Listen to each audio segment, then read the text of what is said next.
So by simply just looking at this geometrically, and then of course the picture is symmetric, so you could just, once you find this, which is a half, right, multiply by 2, and you get the loneliest number.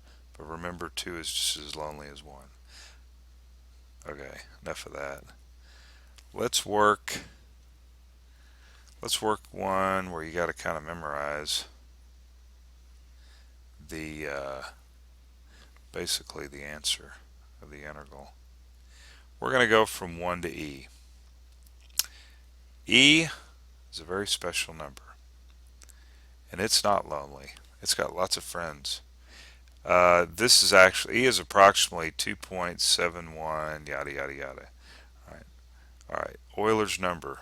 That's what E really is. It's Leonhard Euler. That's his initial and his last name. If you don't know who Leonhard Euler is, you need to look him up. He contributed a lot to mathematics. If you're into programming, check out projecteuler.com, I think it is, or .net, .org. Maybe it's .org, I don't know. If you like to write programs. What do we got? So here's something you're going to have to memorize. That when you see 1 over x, and we're taking the integral of it, it's going to be the natural log of the absolute value of x. It seems like somewhere we did that. I swear, but maybe we did. We go ahead and evaluate it now. The natural log, plugging the upper bound in. And I don't have to write absolute value because he's a positive number, but I'm doing it anyway. I don't know why. Just what's happening. It's what's going on in my brain. The natural log of e, if you remember from 4th grade or 5th grade or whatever grade you did that in, that the natural log of e is 1 minus, and then the natural log of 1 is 0. And we're not going to get into why the natural log of e is 1, but it's pretty easy to figure out, but whatever. And so our answer is 1. Wow, our answer is 1 on this one also.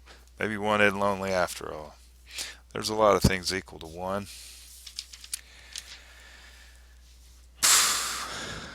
Wow.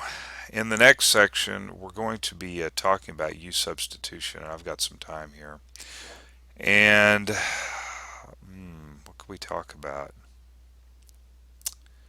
We could talk about this, AB of f of x dx. Could this actually be equal to the negative? This is, there's a lot of theorems I don't state, and it just takes up and confuses people. Theorems do. I did need to state the fundamental theorem of calculus. We flipped. Did you notice we flipped the bounds? We flipped the bounds, and we had to throw a negative out front. Remember what this was equal to. This was equal to f of a minus f of b, and there is sometimes where you need to flip these guys, and just because. So this is equal to f of a minus f of b. What is this equal to? This is equal to f of what's going on here? This is f of b. It's the upper bound minus lower bound. Man, I am always trying to get ahead of myself here.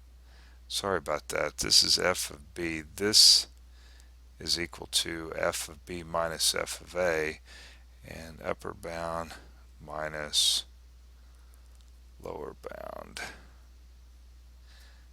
Right. Well, in order for these guys to be equal, if you notice, in order to get this to be equal to this, we're going to have to throw a negative out front. F of a minus f of b. And then when we do that, we could rearrange this as f of b minus f of a. So this is some kind of proof, I guess you could say, leaving out all the math details. Alright. I believe we're going to get into some U substitution.